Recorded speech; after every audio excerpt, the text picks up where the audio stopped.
May nakita akong parang maliit na supot na may lamang buhok. Iho, huwag mo na yang galawin. Baka lumang gamit yan ng nanay mo. Pampaswerte yung buo kong pagkatao. Ilang beses ako nagmakaawa sa inyo, ngunit paulit-ulit nyo lang akong ginahasa.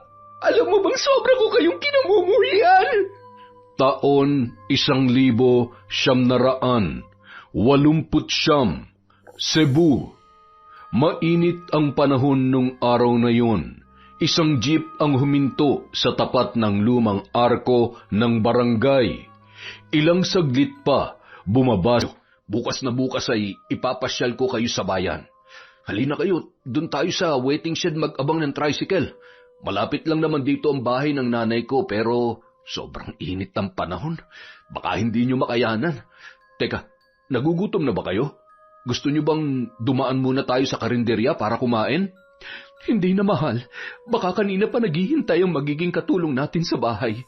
Sumulat kasi ako sa kanya nung nakaraan na ngayong araw tayo makakarating dito sa probinsya. Napatango na lamang si Do saka sila sinalubong. Uy, Dom! Ikaw na ba yan? Matagal-tagal ka rin nawala. Felix! Uy, pare! Long time no see ah! 16 na taon ka rin kasing nawala dito sa lugar natin eh. 16 na taon na ba yon? Parang kailan lang. Ang bilis ng panahon, no? Mabuti naman at buhay ka pa. Siraulo ka. Malakas pa naman ako ah. Ikaw nga tong mas matanda sa ating tingnan eh. Eh, sino pala yung kasama mo? Asawa mo? Ah, oo nga pala. Misis ko tsaka anak namin. Mahal, siya nga pala si Felix. Isa sa mga tropa ko rito. Magandang hapon. Ay, magandang hapon din sa'yo, Mrs. ni Dominic. Mukhang maayos ang buhay ninyo ah. Mrs. ni Dominic talaga, pare. Mag-inuman tayo minsan. Aba, ayos ah. Sige, tingnan natin. Oy, tricycle, Manong! Para! Oh, Dominic, ikaw na ba yan, iho? Abay, pamilyadong tao ka na pala. Opo, ako nga po ito. Kumusta, Tatang? Tagal nating hindi nagkita. Ay, ilang taon din. Sa awa ng Diyos eh, unti-unting gumiginhawa na ang buhay. Yung junior ko eh, nasa abroad na. Eh, saan ba kayo? Mabuti naman ho. Doon po kami sa dati naming tinitirhan. Sofia, sa loob na kayong maupo ni Miguel. Sa likod na lang ako. Paano, pare? Mauna na kami sa'yo, ha?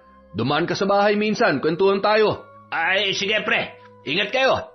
Umandar na ang tricycle at umugong ang lumang makina noon habang unti-unting nilalamon ng alikabok ang figura ni Felix na naiwan sa gilid ng kalsada. Kumaway pa yun, ngunit hindi na napansin ni Dominic dahil abala na siya sa pag-ayos ng kanyang upuan sa likuran. Mula sa loob ng tricycle, pinapaypayan ni Sofia ang sarili habang yakap ang kanilang anak. Papa, ang ingay ng tricycle! Ganyan talaga yan, anak. Masasanay ka rin. Parang bawat lubak, umaalog ang buong katawan ko. Ay, pasensya na ho kayo, ma'am. Ganito na talaga tong kalsada dito mula pa noon. Ayos lang yan, Tatang. Nakakamiss nga eh. Habang bumibiyahe, napapatingin si Dominic sa magkabilang gilid ng daan.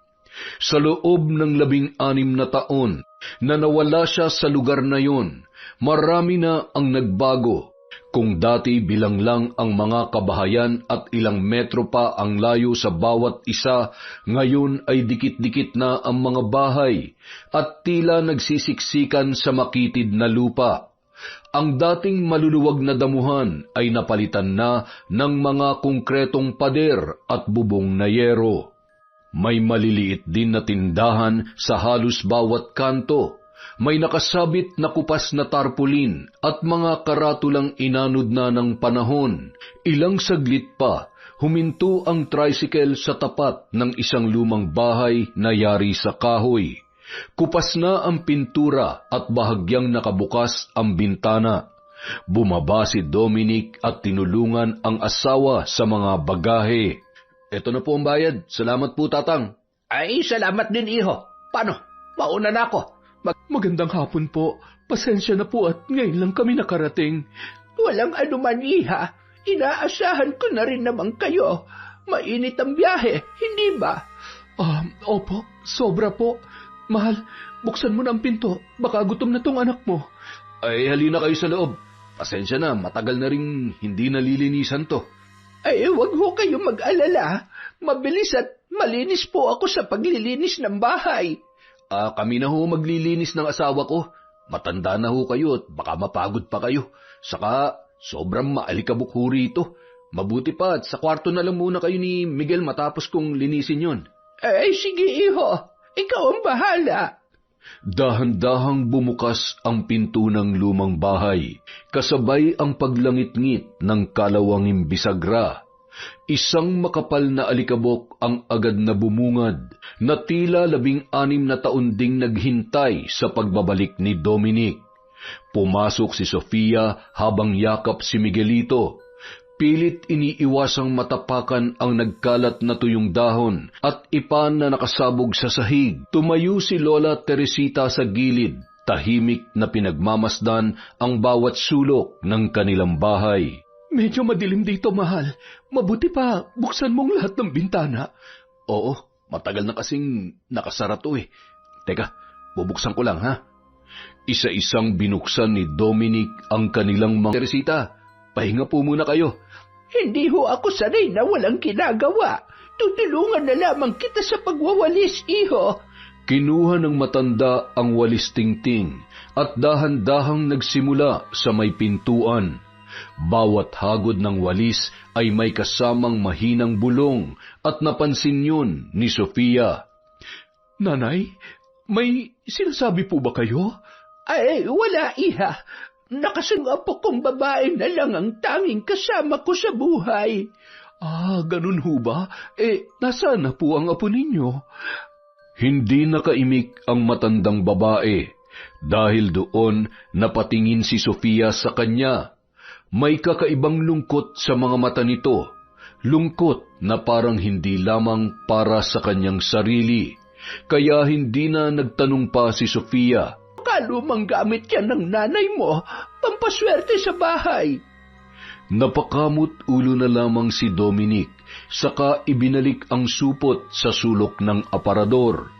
Hindi niya alam kung bakit bigla siyang kinilabutan.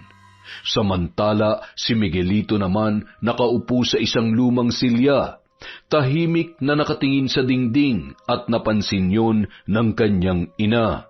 Anak, anong tinitingnan mo dyan? Ano bang pinagsasasabi mo?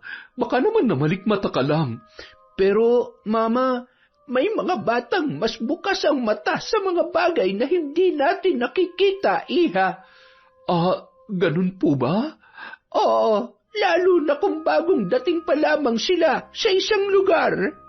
Nagkatinginan sina Sofia at Dominic. Pareho silang hindi mapakali. Ngunit pinili na lamang nila na ipagsawalang bahala ang lahat. Inisip nila na pagod lamang sila sa biyahe. Kinagabihan, matapos ang maghapong paglilinis, maagang natulog ang mag-anak. Nangingitim na ang langit sa labas at ang mga kuliglig ay nagsimula ng mag-ingay sa paligid. Humiga si Sofia katabi si Miguelito, habang si Dominic naman ay nananatiling gising. Nakahiga ngunit nakatitig sa kisame. Hindi mapalagay ang lalaki. Mahal, hindi ka pa ba inaantok? Ewan ko ba, parang ang bigat ng pakiramdam ko eh. Baka dahil lamang yan sa pagod. Mahaba rin ang biyahe natin kanina. Hindi na sumagot pa si Dominic. Pinilit niya na lamang ipikit ang kanyang mga mata. Hindi nagtagal, tuluyan din siyang nakatulog. Kinabukasan, sinalubong maaga. Ay, nakasanayan ko na. Hindi na rin naman mahimbing ang tulog ko kapag ganitong tumatanda ka na. Ilang saglit pa, lumabas si Lola Teresita upang magwalis sa bakuran, habang si Sofia naman ay nagpaiwan sa kusina upang ipagpatuloy ang kanyang pagluluto. Nagluto siya ng sinaing at pritong isda, na maayos na ang paligid kumpara kahapon. Kahit luma ang bahay, unti-unti na yung nagmumukhang may buhay. Maya-maya pa nagising si Miguelito at lumabas ng kwarto. Panay pa ang paghikab ng bata habang hawak nito ang maliit niyang laruan. Mama, gutom na po ako. Halika anak, kakain na tayo. Umupo ang pamilya sa hapagkainan. Ipinaghain pa ni Sofia ng pagkain ang kanyang mag-ama. Habang kumakain, napansin ni Sofia sa labas ng bintana ang mga batang naglalaro ng habul-habulan. Nasulyapan din niya ang mga kapitbahay nila na nagkukwentuhan sa labas. Pagkatapos nating kumain, lilinisin ko yung mga lumang gamit sa likod ng bahay. Sige, ako naman ay maglalaba. Nanay Teresita, wag na po kayo masyado magtrabaho, ha? Halina po kayo, samahan niyo po kami mag-almusal. Mamaya na ako, iha. Mauna na kayo. Matapos kumain, nagkanya-kanya na sila ng gawain. Kinuha ni Sofia ang palanggana at mga maruruming damit. Lumabas siya sa likuran ng bahay kung saan may maliit na batalan na yari sa semento. Doon niya isinabit ang lubid at nagsimulang magbabad ng labada. Samantala, si Dominic naman nagtungo sa sala upang ayusin ang ilang lumang gamit, mga sirang upuan, kahon na may lamang papel at mga kasangkapan na matagal na hindi nagagamit. Habang kinukusot ni Sofia ang mga damit, unti-unti niya nang nararamdaman ang init ng katanghalian. Tumutulo ang pawis sa kanyang noo, ngunit tinitiis niya lamang yun. Paminsan-minsan, napapalingon siya sa loob ng bahay upang silipin ang anak na si Miguelito na naglalaro sa sala kasama si Lola Teresita. Bandang 2:00 ng hapon, nagkataong abala sa pag-aayos ng sirang upuan si Dominic sa labas nang dumating ang kanyang kaibigan na si Felix. Uy, Dom! Felix? Ba, napadalaw ka. May pinuntahan lang ako dyan sa kabilang kanto, kaya sabi ko dadaanan na kita. Pwede ba? Oo naman. Halika, pasok ka, tuloy. Ay, eto pa rin pala yung bahay ninyo eh. Wala masyadong pinagbago ah. Ganun talaga. Ilang taon ding walang nakatira dito. Pero maayos pa rin ah. Tahimik, tsaka presko. Balak ko ngang iparenovate sa susunod na buwan eh. Eh, ikaw, kumusta ka naman? Mukhang ganun ka pa rin ha. Ano pa ba? Buhay tambay pa rin. Diskarte dito, diskarte doon. Ikaw, mukhang gumanda na ang buhay mo ah. Sakto lang. Nagtatrabaho para sa pamilya. Hindi na nagsalita pa si Felix. Sa halip, inilihis niya ang usapan. Ilang sandali pa, lumabas si Sofia mula sa likuran. Hawak ang malaking palanggana. Oh, may bisita ka pala. Magandang hapon. Ay, magandang hapon din. Pasensya na po sa abala. Walang problema. Paano, mahal? Felix, maiwan ko muna kayo rito, ha? Magsasampay muna ako sa likuran. Tawagin mo lang ako, mahal, kung kailangan mo ng tulong, ha? Ngumiti na lamang si Sofia at dumiretso sa likod bahay upang magsampay ng mga pinaglabhan. Sa sala, nagpatuloy ang kwentuhan ng dalawang lalaki. Napag-usapan pa nila na mag-iinuman kinagabihan. Makaraan ang halos kalahating oras ay napatayo si Felix saka nagpaalam sa kaibigan. O siya, mauna na ako. Babalik ako mamayang gabi. Meron pa kasi akong racket ngayon eh. Sige pare, mag-iingat ka ha. Ay, magdadala ako ng alak mamaya. Inuman tayo sa kakwentuhan ulit ha. Tumango na lamang si Dominic at pinagmasdan ang kanyang kaibigan habang lumalabas sa kanilang bakuran. Dahil wala silang gate, dire-diretso lamang yun lumakad papalabas. Tinahak ang makitid na daan sa gilid ng kanilang bahay. Saglit pang tinanaw ni Dominic ang likod ng kaibigan bago yun tuluyang nawala sa may papalikong kalsada. Pagkatapos noon ay bumalik na siya sa kanyang ginagawa. Samantala, nung mga sandaling yon, patuloy pa rin sa pagsasampay si Sofia. Nakayuko siya habang inaayos ang mga damit sa lubid nang mapansin niya na tila may dumaan sa kanyang tagiliran. Napaangat siya ng tingin ngunit wala naman siyang nakita. tanging mga dahon lamang na tinatangay ng hangin ng malalaking punong kahoy. Bakit parang may dumaan? O hindi kaya namamalikmata lamang ako? Sa loob naman ng bahay, naroon si Lola Teresita na nakaupo sa lumang silya. Pinagmamasdan si Miguelito na abalang-abala sa paglalaro ng mga robot nitong laruan sa sahig. Maya-maya pa, biglang huminto ang bata at napatingin sa bukas na pintuan.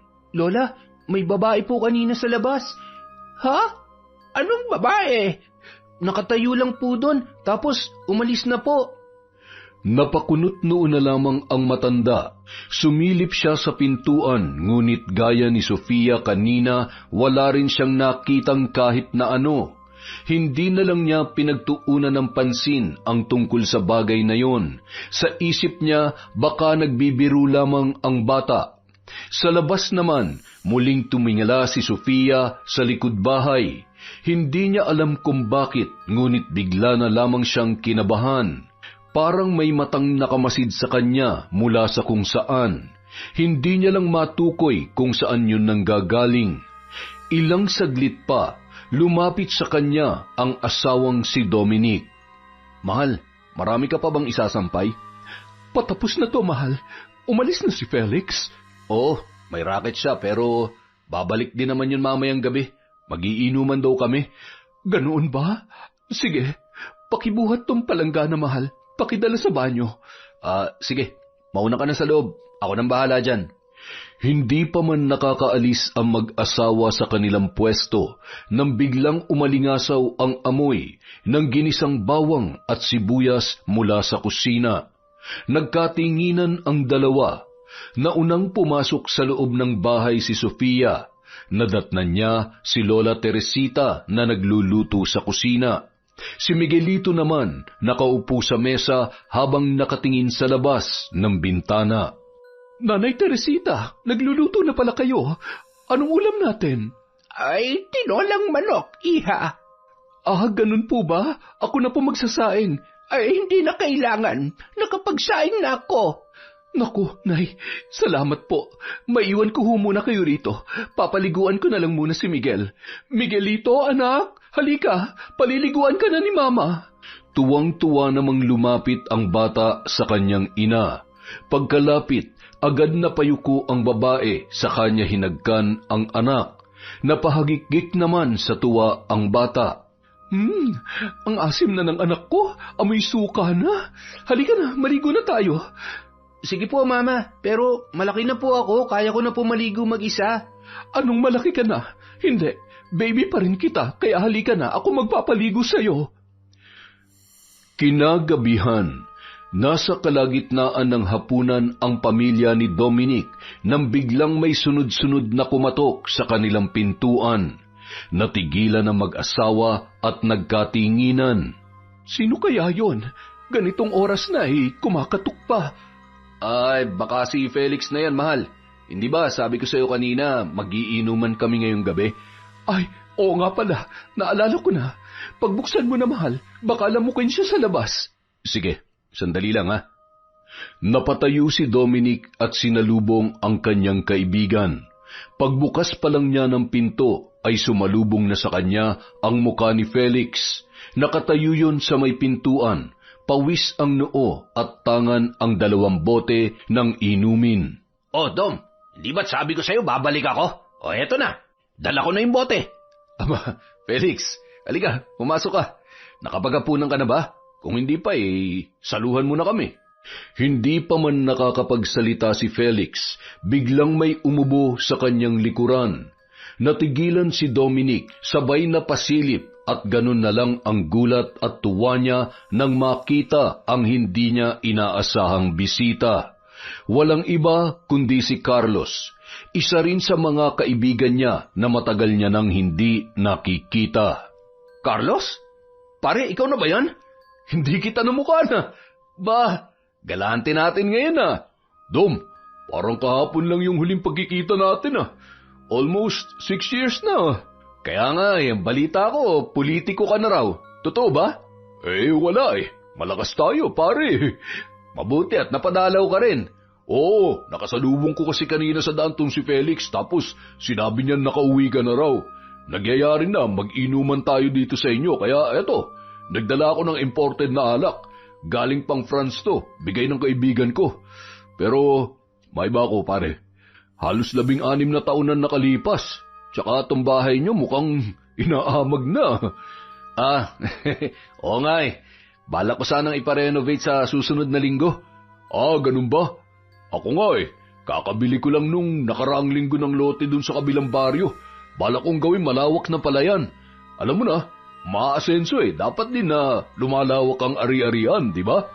Wow, ibang-iba ka na talaga pare. Halika, pasok muna kayo sa loob. Teka, nakapaghapunan na ba kayo? Kung hindi pa saluhan nyo na kami. Tamang-tama kasi ang dating nyo, naghahapunan kami ngayon ng pamilya ko. Salamat pare, pero busog pa ako. Nilibre ko kasi tong si Felix sa kainan bago kami pumunta dito eh. Sige na, tapusin mo na muna yung paghapunan ninyo ron. Bumalik ka na lang pagtapos ka na. Sige, maiwan ko muna kayo rito mga pare ha. Saglit lang ako. Pagbalik ni Dominic sa hapagkainan, napansin niya na nakatingin sa kanya ang kanyang misis, kaya agad siyang lumapit at umupo sa tabi noon. Nandyan yung mga kaibigan ko, sina Felix at Carlos. May dalang alak. Inom lang akong konti, mahal ha. Oo naman, huwag ka lang masyadong magpapakalaseng ha. Ba't hindi mo sila inayang kumain? Baka hindi pa nakakapaghapunan ng mga kaibigan mo, mahal. Kumain na raw sila bago pumunta rito. Pagkatapos natin kumain, ipapakilala kita kay Carlos. Matapos maghapunan, pagbalik ni Dominic sa sala, inabutan niya sina Carlos at Felix na nagkukwentuhan, sabay yung napatingin nang siya ay bumalik. Agad na nilapag ni Dominic ang dala niyang baso sa mesa, saka umupo sa harapan ng kanyang mga kaibigan. Ilang saglit pa, sumunod si Sofia at ang anak nila na si Miguelito. Asawa ko nga pala pare, tsaka anak ko, Carlos. Mahal, siya si Carlos, yung kinukwento ko dati. Ba, sigurado ka na ba sa kanya? Pare naman, syempre oo. Maliban sa magandang misis kong to mabait din. Sobrang bait. Ay, pasensya ka na pare ha, pero yung misis mo tinatanong ko, Sofia, hindi ba? Sigurado ka na ba dito sa kaibigan kong si Dominic? Sa ganda mong yan? Oo naman ho. Mabait at masipag na tao naman tong si Dominic eh. Maalaga rin at mapagmahal na asawa. Kung hindi mo pa alam, marami akong ari-arian, Sofia. Meron din akong sasakyan. Kakabili ko lang nung nakaraang buwan. Alam mo naman, sobrang hirap dito sa lugar namin pero hindi ako nabibilang sa kanila. Ako nga pala mayor sa kabilang bayan. Kung may libre kang oras at kung gusto mo ipapasyal kita sa bayan. Pare naman, asawa ko na yan eh. Ay, biro lang pare. Nagbibiro lang naman ako eh. Mahal, mauna na kami ni Miguelito sa kwarto ha. Huwag mo masyadong damihan ng inom mo. Felix, Carlos, mauna na kami sa inyo ha. Sige mahal. Susunod na lang ako sa inyo mamaya ha. Tumango na lamang ang babae, saka niyaya na ang kanilang anak na si Miguelito sa kanilang silid. Bago pa man siya tuluyang makaalis sa sala, napansin niya ang malagkit na tingin sa kanya ni Carlos. Napangisi pa ang lalaki bago tumungga ng alak na dala ni Felix. Lihim naman na kinilabutan ang babae. Hindi niya agad nagustuhan ang ugali ng kaibigan ng kanyang asawa, kahit yun ang unang beses na sila ay nagkakilala. Napailing na lang siya bago niya binigay ang buong atensyon sa kanyang anak. Samantala, nang makaalis si Sofia ay saka nagsimula sa pagkukwentuhan habang nag-iinuman sina Dominic at ang kanyang mga kabarkada. Pare, huwag ka magagalit ha, binibiro ko lang yung asawa mo. Kilala mo naman ako, pero sobrang swerte mo sa misis mo ha. Maganda na, napaka-sexy pa. Pare, saan ba kayo nagkakilala ng misis mo? Sa Maynila ako siya nakilala mga pare. Magkatrabaho kami sa pabrika. Maiba ako. Kumusta ka naman, Carlos? O mas dapat ba kitang tawaging Mayor Carlos? Eto, parelax-relax na lang. Madalas out of town ako dahil iniimbitahan ako sa mga party. Wow! Ang sarap talagang maging mayor, pare, no? Ako nga Eto, dakilang tambay pa rin. Napatawa na lamang si Carlos dahil sa sinabi ni Felix. Napailing naman si Dominic. Halos 2 oras din ang inilaan nila sa pag-iinuman at pagkukwentuhan bago nagpaalam si Carlos na mauuna na umuwi. Paano? Una na ako sa inyo mga pare ha. May meeting pa kasi ako bukas ng umaga eh.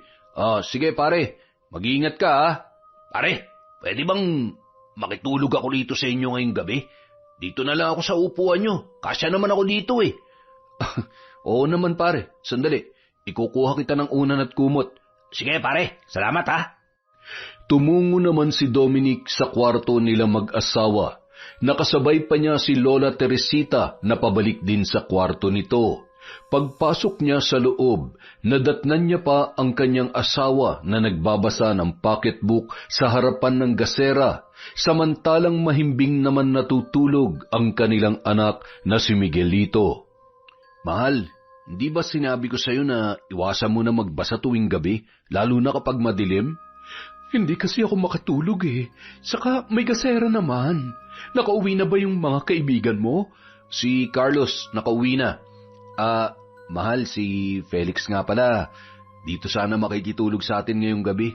Doon lang siya sa sala matutulog, sa upuan. Sige mahal, walang problema. May unan at kumot na ba siya? Yun nga eh.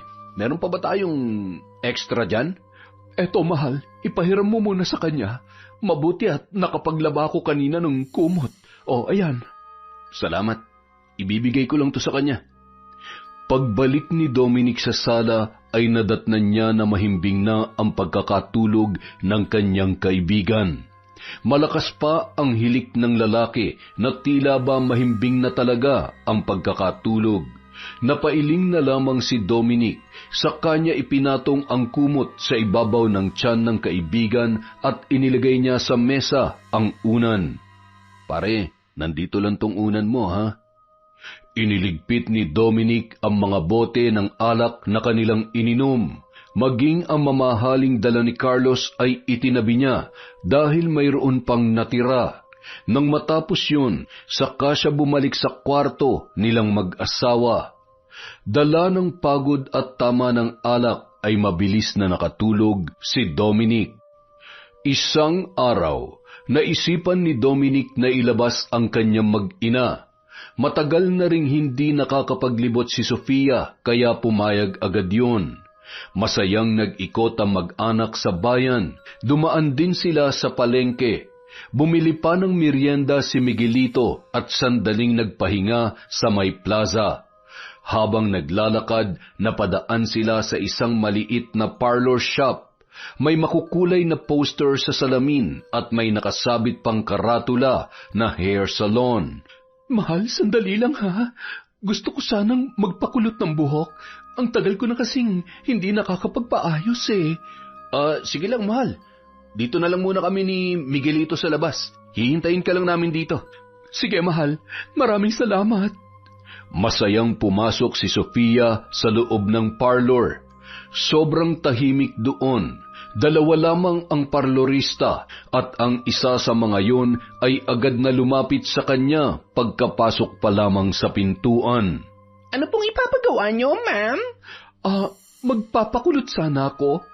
Erika, ikaw na magkulot kay ma'am. Ma'am, si Erika po ang pinakamagaling na magkulot dito sa amin.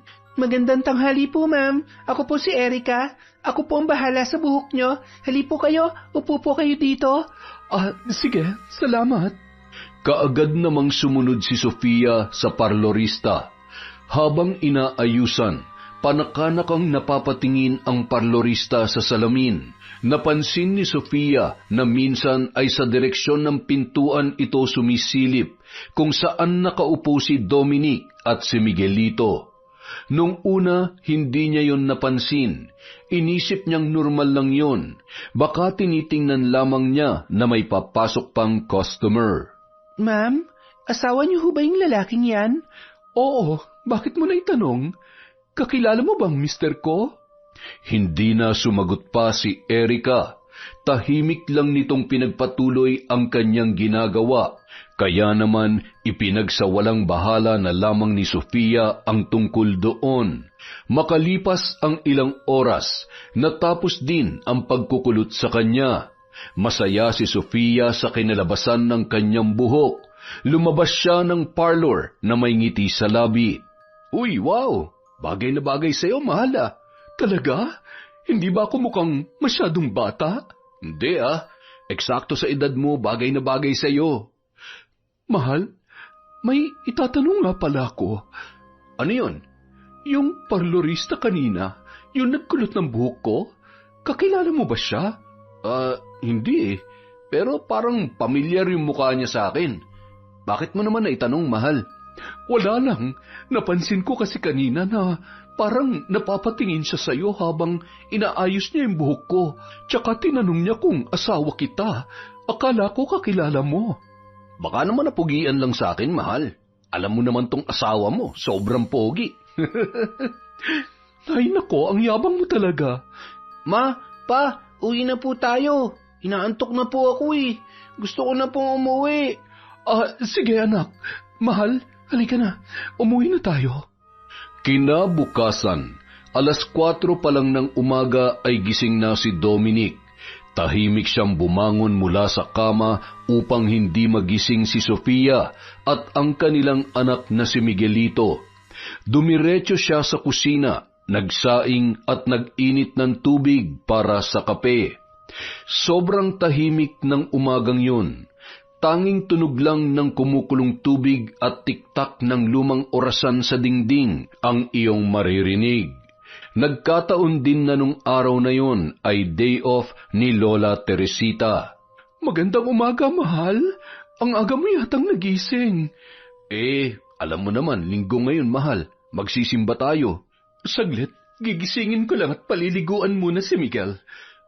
Sige, mahal. Eto nga pala, pinagtimpla kita ng kape. Pagkatapos nilang mag-usap, pumunta na si Dominic sa banyo para maligo. Pagkatapos noon ay muli niyang binalikan ang kanyang sinaing at saktong kaluluto lamang noon. Inilipat niya ng pwesto ang kaldero saka siya bumalik sa kwarto upang magbihis. Naabutan niya pa ang kanyang mag-ina na nag-aayos ng sarili sa loob ng kwarto. Tapos na ba kayo dyan? Mauna na kayo mag-almusal. Susunod na lang ako. May natirang isdang inihaw kagabi kaya yun na lang muna ang ulamin natin. Ngumiti si Sofia at bahagyang tumango. Pagkatapos ay dumiretso na sila ng kanilang anak sa hapagkainan. Dahan-dahan lang ang kain, ha? Mainit pa ang kanin. Tumango naman ng tahimik ang kanyang anak. Hawak ang kutsarang bakal na medyo kupas na ang kinang dahil sa katagalan. Sa labas may dumaan na tricycle. Marahang umalingaw-ngaw ang makina nito sa makitid na kalsada.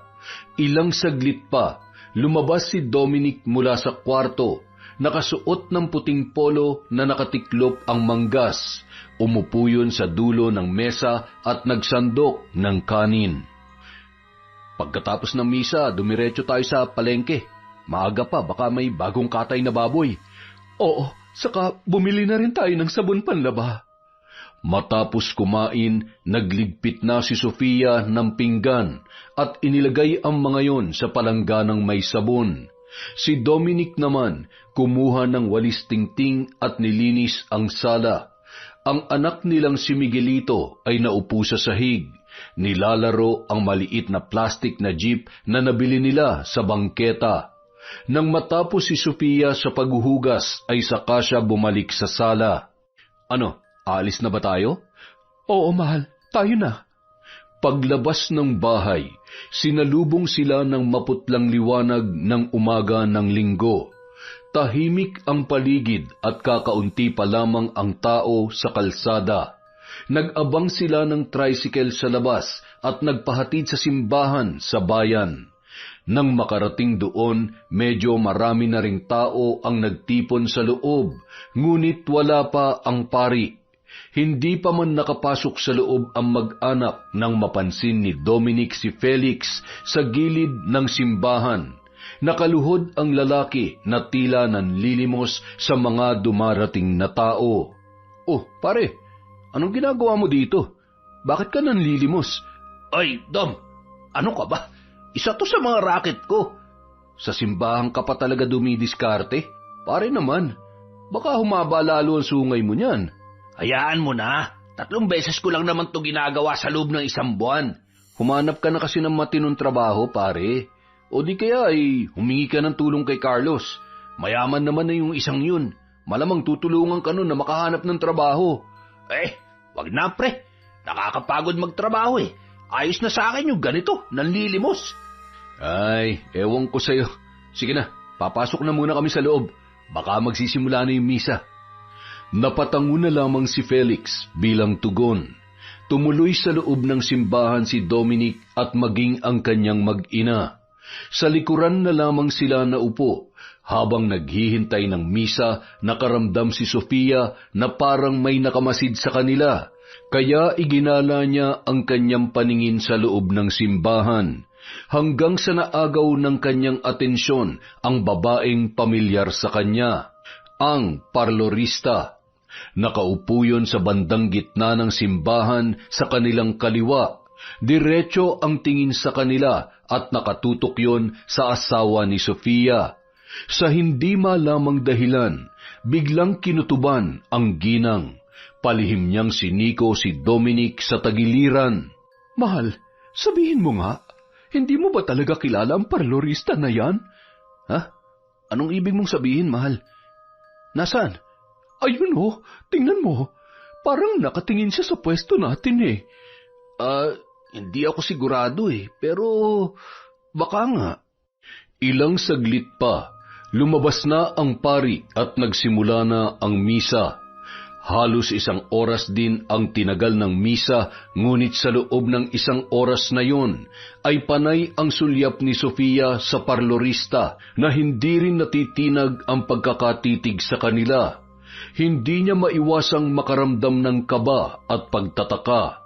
Pakiramdam niya may koneksyon ang kanyang asawang si Dominic sa babaeng yun. Talaga bang hindi mo siya kilala, mahal? Hindi talaga ako sigurado, mahal eh. Tayo na, tapos na misa. Baka maubusan pa tayo ng karne sa palengke. Nang makalabas sila ng simbahan, wala na sa dati niyang pwesto si Felix. Kagaya ng napag-usapan, dumiretso sila sa palengke. Mabuti na lamang at may naabutan pa silang karne ng baboy, kaya bumili sila ng 1 kilo. Dumaan din sila sa grocery store at bumili ng sabong panlaba at gatas ni Miguelito. Nang matapos sa pamimili, umuwi na ang pamilya. Naabutan pa nila si Lola Teresita na nagwawalis sa harap ng bahay. O Nay, nakabalik na po pala kayo. Ay, oo, iho. Kanina pa. Siya nga pala. Napadaan yung kaibigan mo rito kanina. Ano nga ulit ang pangalan nun? Federico? Franco? Si Felix Subang, ibig niyong sabihin? Ay, oo, si Felix nga. Pasensya ka na. Masyado na akong makakalimutin. Ganyan lang siguro talaga kapag tumatanda na. Ay, nako Nay, hindi nga halatang matanda na kayo eh. Mukha pa rin kasi kayong teenager. Ay, nako, mapagbiro ka naman masyado. Ang sabi nga pala ng kaibigan mo ay dadalaw siya rito mamayang gabi. Mag-inuman daw kayo kasama si Mayor Carlos. Mahal, mauna na kami ng anak mo sa loob, ha? Sige mahal, susunod na lang ako doon. Sige lang, magdiwang kayo hanggang gusto ninyo. Dahil darating ang panahon, matatapos din yan. Ho? Anong ibig niyong sabihin, Nay? Ang ibig kong sabihin, hanggang bata pa kayo, magpakasaya na kayo. Kasi pag tumanda na kayo, hindi nyo na yan magagawa. Ganun pala. Sige Nay, papasok na lang muna ako sa loob. Kinagabihan, hindi na muling sumulpot si Felix sa bahay ni na Dominic. Akala ng lalaki ay abala lang ang kanyang kaibigan, kaya hindi niya na lang yon pinansin. Ngunit paglipas ng mga araw ay hindi na talaga nagpakita si Felix. Isang umaga, habang nagbubunot ng damo si Sofia sa labas ng bahay, lumapit sa kanya ang matabang babae na kanilang kapitbahay. Madalas siyang pinupuntahan noon para magkwento ng kung ano-ano. Sofia, hindi ba kaibigan ng asawa mo si Felix? Opo ate, bakit ho? Alam mo ba, nagkasakit ang lalaking yon. Marahil ay kakadrugs niya. Ho? Ano pong ibig niyong sabihin? Hindi ba nabanggit sa'yo ng asawa mo? Gumagamit yun ng pinagbabawal na gamot. Yung kinikita niya sa panlilimos at pagnanakaw, yun ang pinambibisyo niya. Nako ate, baka ho gawa-gawa niyo lamang yan, ha? Totoo ang sinasabi ko sa'yo, Sofia. Kahit magtanong ka pa sa mga taga-baryo, yun ang bisyo ng lalaking yon. Ewan ko nga ba kung bakit hindi pa nakukulong ang tambay na yun eh. May pagkamanyak din yon. Pareha sila ng kaibigan niyang si Mayor Carlos. Ha? Talaga ho? Oo, kaya nga kinakarma ng Felix na yan eh. Ayon sa chismis na narinig ko sa kabilang baryo, tinubuan daw siya ng mga bukol at pasa sa katawan. Lumobo raw ang tiyan at may mga uod pa sa sugat niya. Naku, grabe, nakakadiri talaga. Ay, Sofia, paano? Alis na ako. Uutang muna ako sa tindahan ni Aling Mary ng pansit canton at sardinas. Sa susunod na linggo pa kasi ang sahod ng asawa ko eh. Sige ho, Aling Bebang. Matapos umalis ni Aling Bebang, nanatiling nakatayo si Sofia sa tabi ng hardin. Hawak ang malaking tinidor na gamit sa pambunot ng damo. Hindi nagtagal, lumapit sa kanya si Dominic, dala ang ilang dahon ng gulay mula sa kanilang taniman. O mahal, ayos ka lang ba? Oo, siya nga pala. Napadaan dito kanina si Aling Bebang. Yung kaibigan mong si Felix, nagkasakit daw at malubha ang karamdaman. Ang sabi ni Aling Bebang, tinubuan daw ng maraming bukol at pasa sa katawan. Nanlobo raw ang tiyan at maraming uod daw ang lumalabas sa sugat niya. Si Felix? Hindi ko alam na ganun palang kalagayan niya. Kaya pala hindi ko na siya nakikita eh. Ang akala ko pa naman ay abala lamang sa racket niya. Mahal, dadalawin ko siya mamayang hapon sa kanila ha. Gusto mong sumama? Sige, iwan na lang natin kay Nanay Teresita si Miguelito. Baka kasi mahawa ang bata. Mas mabuti na yung nag-iingat. Sige, mahal. Kinahapunan, matapos iwan si Miguelito kay Nanay Teresita, agad na nagtungo ang mag-asawa sa bahay ni Felix. Mabuti na lang at kabisado pa rin ni Dominic ang tinitirhan ng kanyang kaibigan. Pagdating nila sa maliit at halos gumuguhong bahay, sa labas pa lang ay nalanghap na agad nila ang matapang na amoy ng pagkabulok. Napahinto si Sofia, napasapo sa kanyang ilong habang si Dominic naman ay marahang kumatok sa pintuan. Felix, pare, nandiyan ka ba sa loob? Tao po! Tao po! Mahal, sigurado ka bang dito nakatira si Felix? Baka lumipat na siya ng tinitirhan. Itong bahay ni Felix, mahal. Nag-iisa lang yun sa buhay kaya imposibleng lumipat pa yun. Teka, nakabukas pa lang pinto eh. Halika, pumasok tayo sa loob. Ang baho, ang dilim. Teka, mag-iingat ka, mahal. Baka may maapakan kang kung ano. Nangapa na lamang sa dilim ang mag-asawa nang makapasok na sila sa loob ng bahay. Agad namang binuksan ni Dominic ang mga bintana, ngunit nang mabuksan ang panghuling bintana ay hindi na nakayanan ang kalumaan nito, kaya natanggal na at nahulog sa sahig ang naturang bintana. Napasigaw pa si Sofia dahil sa pagkabigla, ngunit agad din siyang napatakip ng bibig. Lupa lang ang sahig ng bahay kaya hindi maingay sa tuwing humahakbang sila. Naku, nasira. Ayos ka lang, mahal? Oo. Pasensya na. Teka, narinig mo ba yon? Ang alin, mahal?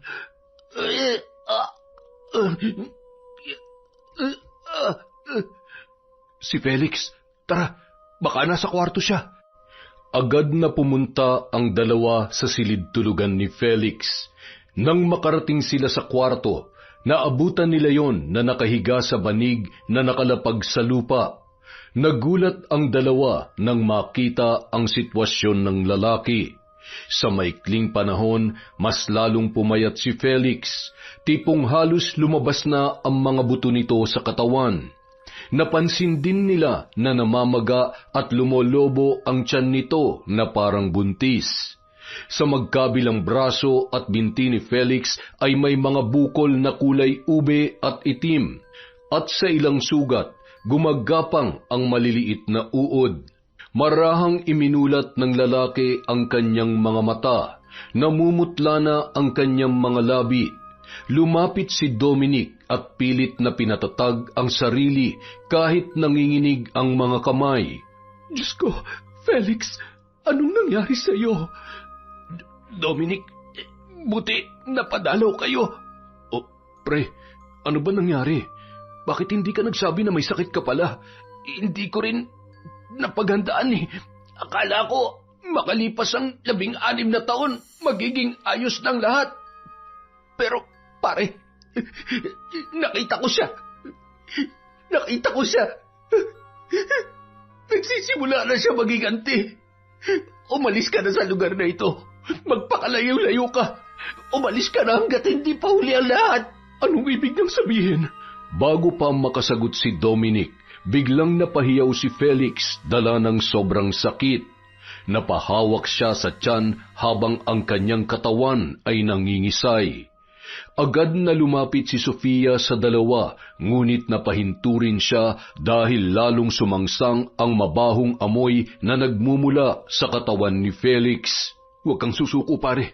Dadalhin ka namin sa ospital. Huli na ang lahat, pre. Wala nang lunas tong sakit ko. Mamamatay na ako. Huwag mong sabihin yan.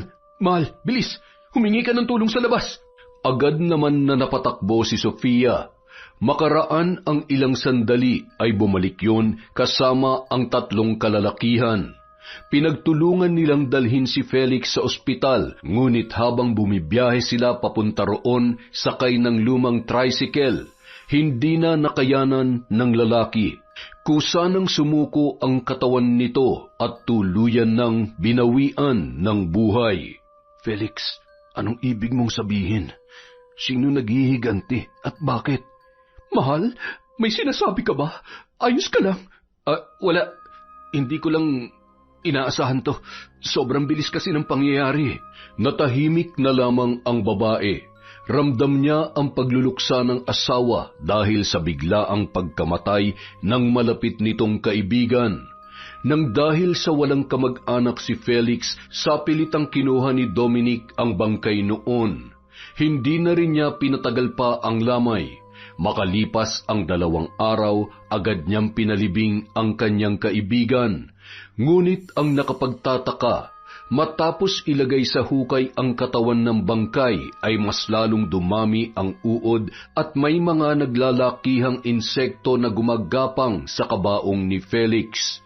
Maraming tao ang nagulat at marami ang nagtaka. Hindi kaya kinulam itong si Felix kaya biglang namatay? Malakas din ang kutob ko na may kumulam sa kanya. Tingnan niyo mga insekto. Yan ang mga insekto kapag kinukulam ang isang tao. Ano pong sabi niyo? Maaaring kinulam si Felix? Oo, iha. Kinulam ang kaibigan mo. Sa tingin ko rin ay masyadong malakas ang taong kumulam sa kanya at maaaring nasa paligid lamang yon. Nasa paligid lang? Sino kaya yon? Bakit niya nagawa to? Anong kasalanan ni Felix? At ano yung sinasabi niyang 16 na taon na nakalipas? Ha? Hindi kaya tungkol dun sa... Teka, imposible. Hindi maaaring tungkol sa bagay na yun. Matagal na nangyari yun. Parang binuhusan ng malamig na tubig si Dominic nang biglang bumalik sa kanyang alaala. Ang nangyari, 16 na taon na ang nakalipas. Nasa ganoon siyang tagpo nang lumapit sa kanya si Sofia. Mahal, ayos ka lang ba? Bakit tila namumutla ka? Mahal, ipangako mo sa akin. Ano man ang mangyari, hindi mo ako iiwan. Hindi ko kayang mawala ka sa buhay ko. Ha? Ano bang ibig mong sabihin? Natatakot ako kasi baka... Ano? Sabihin mo. Ano bang kinakatakot mo, Dominic? May nagawa ka bang kasalanan na hindi mo sinasabi sa akin? Wala. Halos hindi pa rin kasi ako makapaniwala sa sinapit ni Felix eh. Magpakatatag ka, mahal. Huwag ka mag-alala. Ano man ang mangyari, hindi kita iiwan. Hindi ko kayo iiwan ni Miguelito. Teka, maiba ko.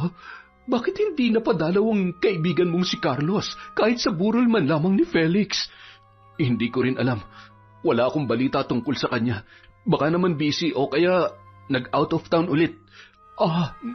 Tama ka. Pwede naman.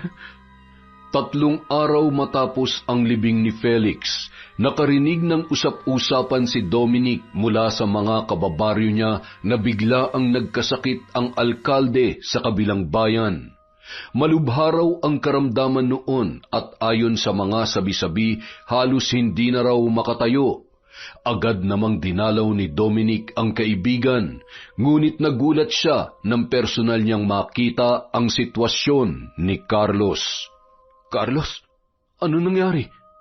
Ang dami mong bukol sa katawan. At saka, puro uod din.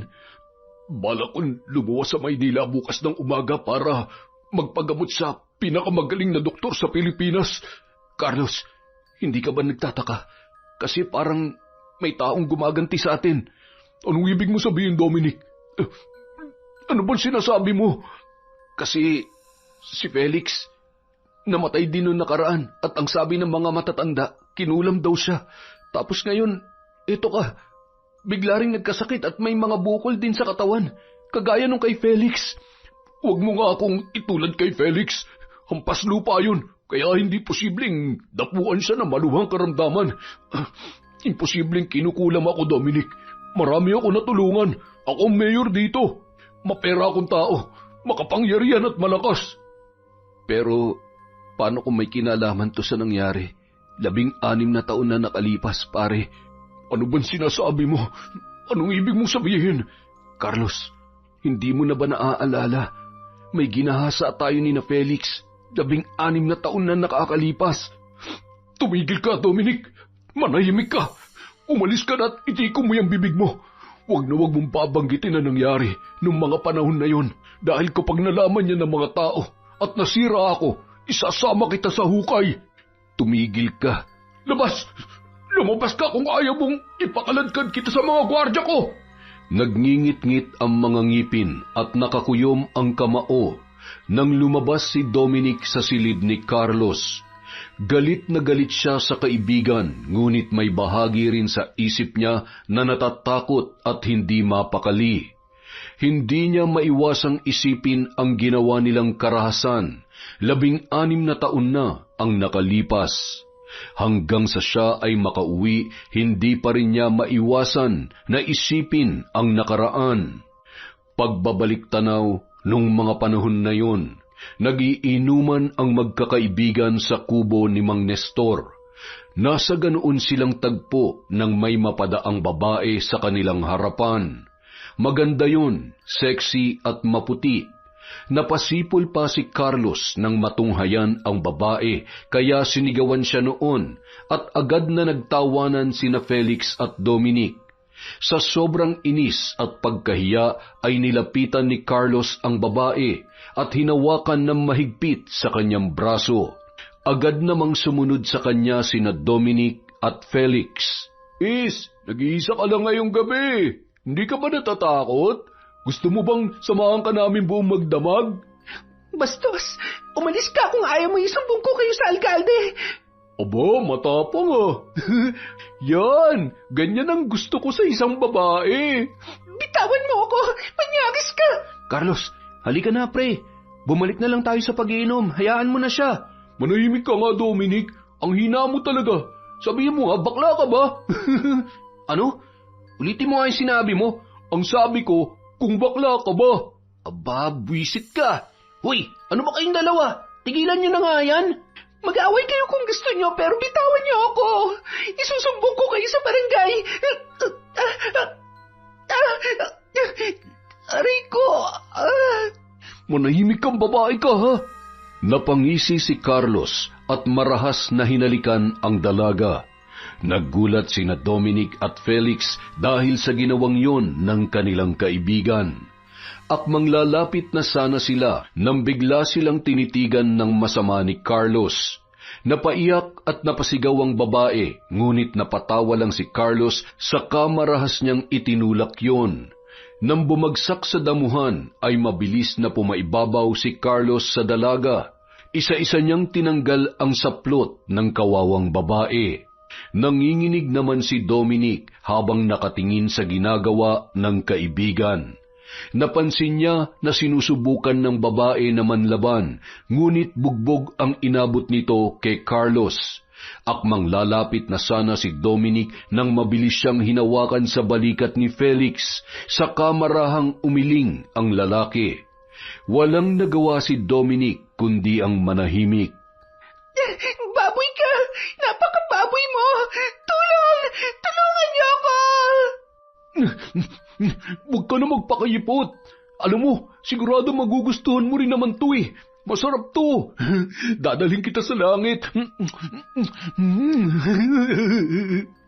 Pare, bilisan mo. Akong susunod. Dominic, panghuli ka na, pre, ha? Pasensya ka na. Hindi ko na talaga kaya magtiis eh. Sunod-sunod na napalunok si Dominic habang nakatitig sa ginagawang panggagahasa ni Carlos. Hindi siya natutuwa, ngunit may bahagi rin sa kanya na tinamaan ng kuryosidad, hanggang sa namalayan na lamang niya na nung gabing yun, kagaya ni na Felix at Carlos, ginahasa rin niya ang walang kalaban-laban na babae. Samantala, Hoy, Dominic, kanina ka pa tulala dyan ah. Ayos ka lang ba? Ha? Oo. Bakit? Bahagyang napapitlag si Dominic nang hawakan siya sa braso ng kanyang asawa. Hindi niya namalayan na tulala na pala siya kakaisip sa ginawa nila 16 na taon na ang nakalipas. Naramdaman ni Dominic ang kamay ng kanyang asawa sa kanyang noo na tila sinusuri kung nilalagnat ba siya o hindi. Wala ka namang lagnat. Ay, mahal, mabuti pa magpahinga ka na sa kwarto. Ilang araw ka na kasing tulala. Ano bang nangyayari sa'yo, iho? Meron ka bang karamdaman? Wala ho, Nay. Baka pagod lang po siguro to. Matutulog na ho muna ako. Kinagabihan, bigla na lamang nagkasakit ang lalaki. Inaapoy siya ng lagnat at nanginginig ang katawan. Alalang-alala si Sofia sa kalagayan ng kanyang asawa. Nang makita ni Lola Teresita ang sitwasyon ng kanyang among lalaki, agad niya yung sinuri. Iha, noong kabataan ko dati akong albularyo, kaya hindi ako maaaring magkamali. Huwag ka sanang mabibigla, pero may taong kumukulam sa asawa mo. Ha? Kulam? Diyos ko po, sino naman nagagawa nun sa asawa ko? Hindi kaya merong nakaaway si Dominic? Nay, wala ho ako nakaaway. Sigurado ka ba? Wala ka bang nagawang kasalanan? Wala ho. Sige, gagamutin muna kita. Huwag ka mag-alala. Maraming sakit na akong nalunasan kagaya ng kaso mo. Kaya akong bahala sa'yo. Nang gabi ring yun, agad na nagsagawa ng ritual si Lola Teresita.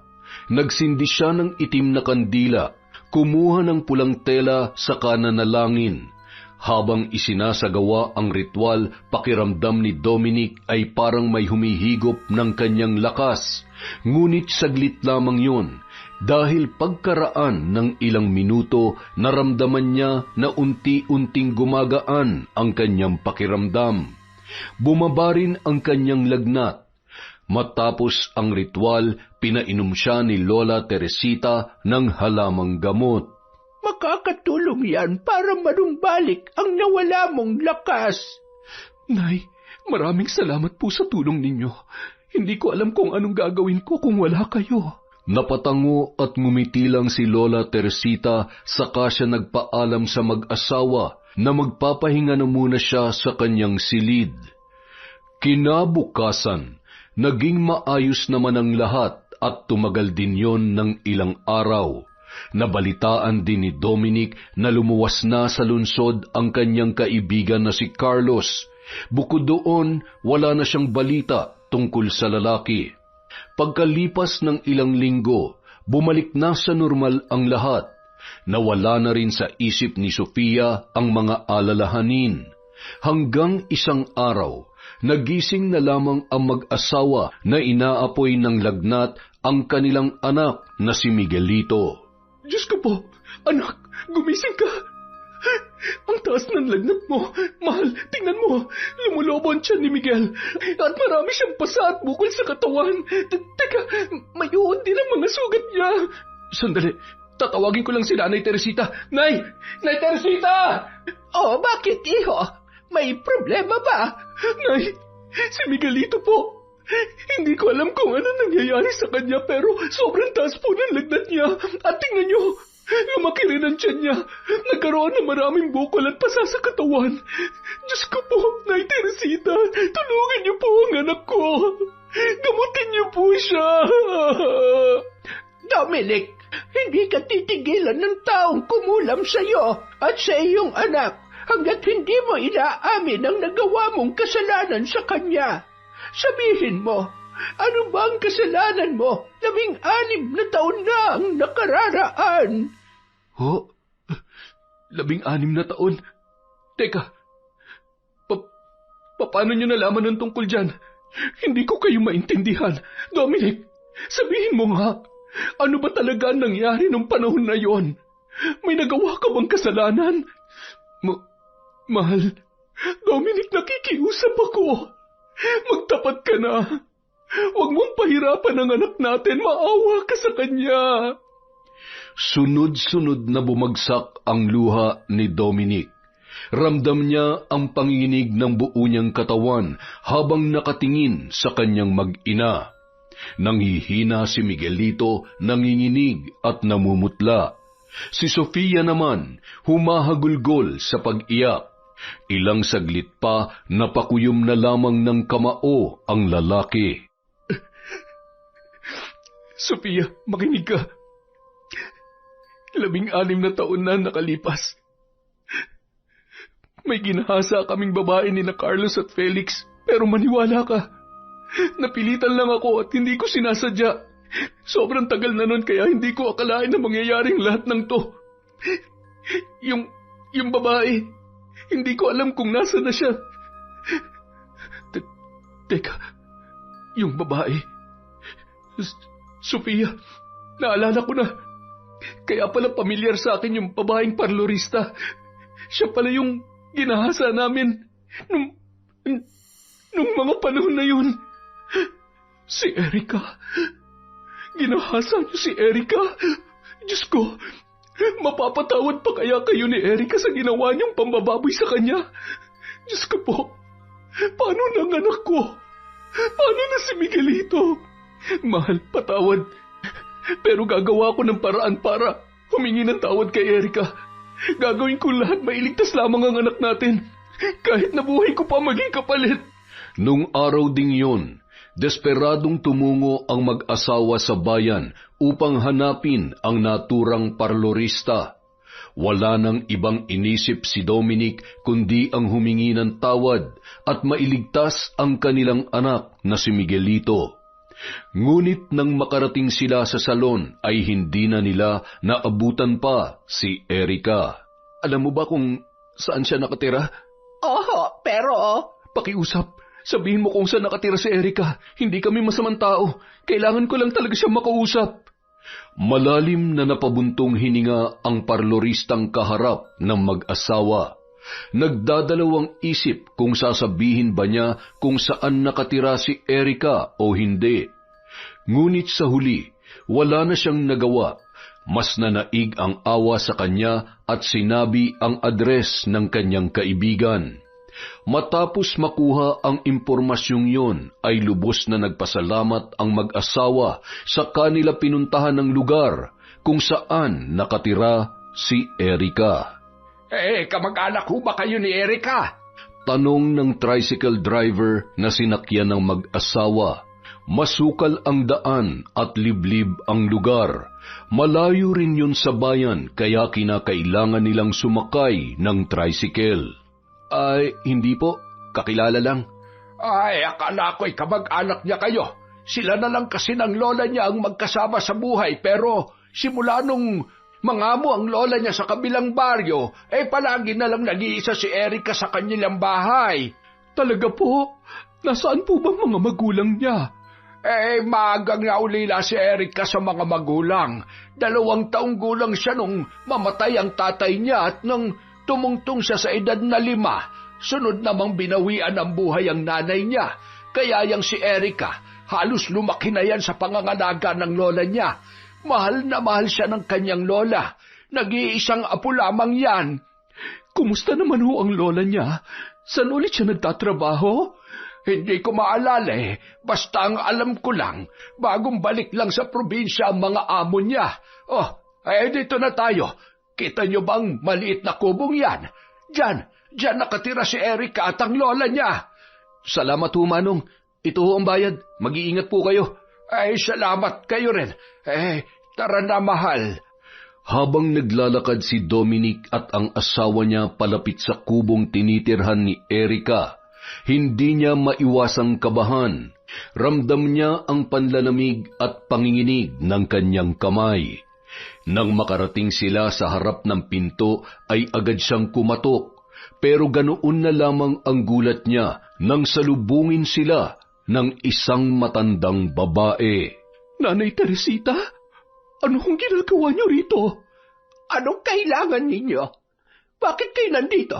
Umalis na kayo! Nanay Teresita, kayo po bang lola ni Erika? Siya po ang apo ninyo? Tama ka. Ako nga ang lola ng babaeng ginahasa ng asawa mo. 16 na taon na ang nakalilipas. Ilang taon na kong naghintay para sa araw na ito. Ngayon, oras na para maningil at wala na kayong ligtas. Nay Teresita, pag-usapan ho natin to. Teka, nasan po ang anak ko? Bahagyang napasilip sa loob ng bahay si Dominic, ngunit ganun na lang ang pagkabigla niya nang makita ang anak na si Miguelito na nasa loob. Nakatali ang kamay at paa ng bata at may takip ang bibig. Sa tabi niya ay may babaeng tahimik na nakaupo. Walang iba kundi si Erika. Erika, alam ko malaki ang kasalanan ko sa iyo, pero sana pakinggan mo ko. Alam kong walang kapatawaran ang ginawa namin sa iyo 16 na taon na nakalilipas. At alam ko na hindi lang basta pagkakamali yun. Pero sana huwag mo saktan ang anak ko. Ako na lang ang parusahan mo kapalit niya. Ako naman ang nagkasala sa iyo Pakiusap, pakawalan mo ng anak ko. Erika! Ilang dekada akong nakakulong sa pagkabuhi laban sa inyong 3. Binaboy niyo ang buo kong pagkatao. Ilang beses ako nagmakaawa sa inyo, ngunit paulit-ulit niyo akong ginahasa. Alam mo bang sobra ko yung kinamumuhian? Alam kong walang kapatawaran ang ginawa namin sa iyo, pero patawad. Patawarin mo ko. Hindi ko dapat ginawa yun. Hindi sana ako nagpadala sa tukso. Kasalanan ko. Kasalanan ko ang lahat. Pero kahit gaano kabigat ang kasalanang nagawa niyo, hindi ako nagparusa sa inyo. Anong ibig mong sabihin? Teka, Nanay Teresita, ikaw bang may kagagawan ng lahat ng ito? Mga hayop kayo! Walang kapatawaran ang ginawa niyong kababuyan sa apo ko. Hindi ko kayang manahimik na lamang sa isang tabi. Ilang dekada siyang nabuhay na may dalang dungis na kayo ang may kagagawan. At nagpatuloy lamang kayo sa buhay na parang walang sinirang kaluluwa. Tama ka. Ako ang bumarang sa inyo. Sa inyong lahat. Tuluyan nang nanginig at nanlamig ang buong katawan ni Dominic. Samantala, wala namang tigil sa paghagulhol ang asawa niyang si Sofia. Takot na takot ang babae habang nakatingin sa nakakaawang kalagayan ng kanyang anak. Tuluyang napaluhod si Dominic sa harapan ng matandang babae, napahagulhol at nagsisisi sa nagawang kasalanan. Erika, pakiusap, patawarin mo ko. At hindi, ako na lang ang kulamin niyo. Doblehin yung kaparusahan ko. Titiisin ko lahat ng yan, wag lang ang anak ko. Lola, tama na po. Pero, Apo, paano ka? May mga taong nakapagbayad na ng utang nila at mukhang nagsisisi na rin naman si Dominic sa kasalanang nagawa niya. Pakawalan niyo na po sila. Gusto ko na magkaroon ng panibagong buhay, Lola. Gusto ko na lang pong magpakalayo-layo sa lugar na ito at kalimutan ng lahat. Napaangat ng tingin si Dominic kay Erica nang marinig ang sinabi ng babae. Napailing pa si Lola Teresita, ngunit may namumuong butil ng luha sa gilid ng kanyang mga mata. Ilang saglit pa, bumuntong hiningayon saka naglakad sa loob. Tinanggalan ng tali ang kamay at paa ni Miguelito. Inalis din ang nakatakip sa bibig ng bata. Patakbo naman na umiyak ang bata papunta sa kanyang mga magulang. Diyos ko po, anak. Ayos ka lang ba? Patawad ko ngayon lamang kami. Natakot ka ba, anak?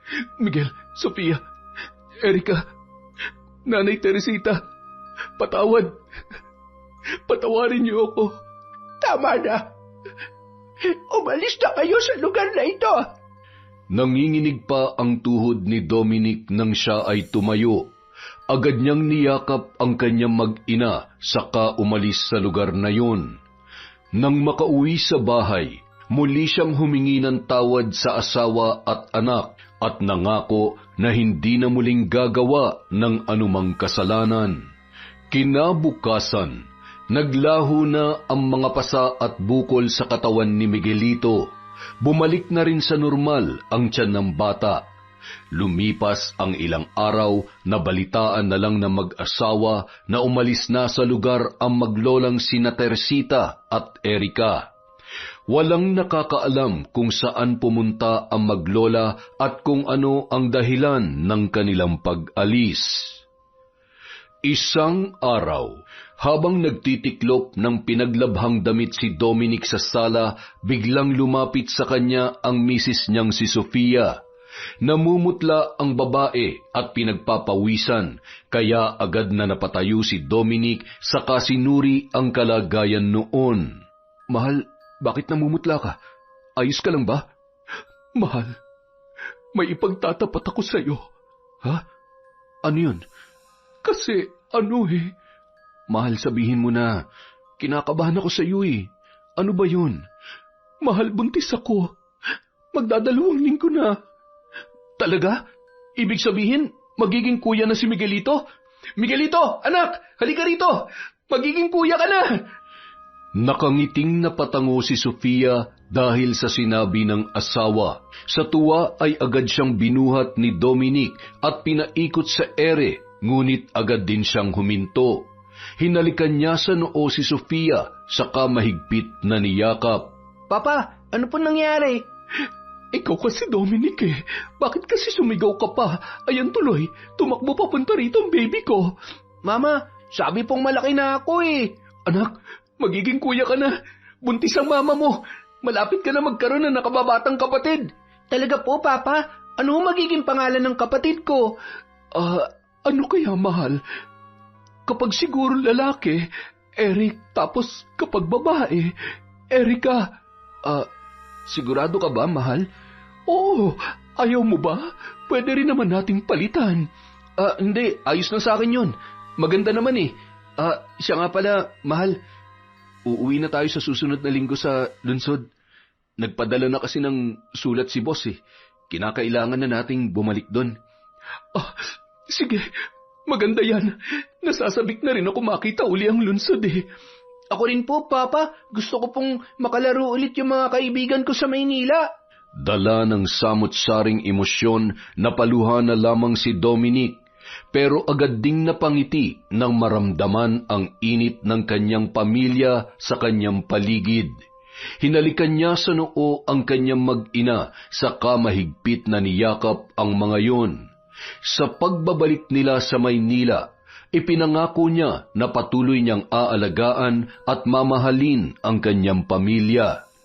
Alam ni Dominic sa kanyang puso, Kahit anuman ang dumating sa hinaharap, kakayanin nila basta sila ay magkakasama. Ang kanilang pamilya ngayon at sa hinaharap ay panatag sa pagmamahal at pagkakaisa. Yon! Napakaganda naman ng kwento, ang daming twists at pananakot. Dahil dyan, meron na naman po tayong shout out. Hi po kay Manisan Mamot Mapadtaya, kay Vivian Angkay from Consolacion, Cebu. Hi po kay Queen B. Bicolana, kay Lady Dam, Lilibeth de Guzman, Lent TV2, hi po. Hi kay Aisha Marie Getutua from Tapun, Dalagete, Cebu. Hi po kay IP Micaela, kay Kim Bara, Maria Catalina Norcio, kay Rosalinda at sa anak na si Jocelyn ni Rolly Tulabing, tsaka si Riza, Ronnie at Marites Tulabing. Ba, kita mo nga naman, pati chismosang kapitbahay, pina-shoutout pa ni Bossing Joke lang po yun. Hi po kay Lady Deng, kay Arlene Consensino, Bea 5 Pink, Alice Mediatrix Momo, Alma Mihay, Aimee Carbonilla. Hi din po kay Chris Alcantara, kay Jessie Register, Sylvia Marie Alegre, Janice Delphine Ramirez. Hi po kay Grace Duque from Taiwan, Margie Banosong, Laxmi, Yvonne Despi, Medelina, Marian de la Fuente, kay Mirna Bueta Briquillo from San Vicente, Northern Samar. Hi po kay Joanna Parate, kay Zalhi Cruz from Qatar, kay Asia Angeles. Hello po sa mga taga Q-Mart from Virgie La Torre. Hi din po kay Yolanda Lopez.